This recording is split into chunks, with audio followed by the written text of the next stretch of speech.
রাষ্ট্র পরিচালনার মাত্র 4 বছর মধ্যে তিনি বাংলাদেশে একদিকে রাষ্ট্র ব্যবস্থার রাজনৈতিক ব্যবস্থা, অন্যদিকে অর্থনৈতিক ব্যবস্থার আমূল সংস্কার সাধন করেন এবং একদলীয় বাকশাল থেকে তিনি বহুদিনের গণতন্ত্রে নিয়ে আসেন এবং সংবাদপত্রের স্বাধীনতাকে তিনি নিশ্চিত করেন। যেখানে মাত্র 4টি সংবাদপত্র ছিল সেটাকে তিনি উন্মুক্ত করে দেন। অন্যদিকে বিচার বিভাগের স্বাধীনতাকে নিশ্চিত করেন, জুডিশিয়াল কাউন্সিল গঠন করেন এবং একই সঙ্গে অর্থনীতিতে তিনি মুক্ত বাজার অর্থনীতি চালু করেন। এই হয়েছিল শুরু বাংলাদেশের অগ্রযাত্রার।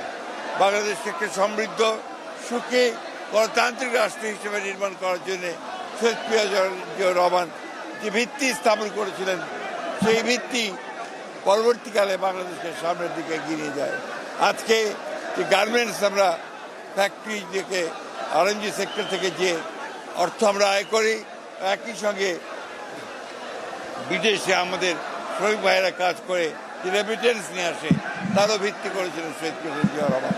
অর্থাৎ এই খরজন্মা মহাপুরুষ তিনি বাংলাদেশের অগ্রগতির মূল ভিত্তি রচনা করে দিয়েছিলেন। সেই জন্যেই আজকের এই দিনটি শুধু বিএনপি নয়, বাংলাদেশের স্বাধীন চেতা মানুষের কাছে, গণতন্ত্রকামী মানুষের কাছে অত্যন্ত একটা গুরুত্বপূর্ণ দিন।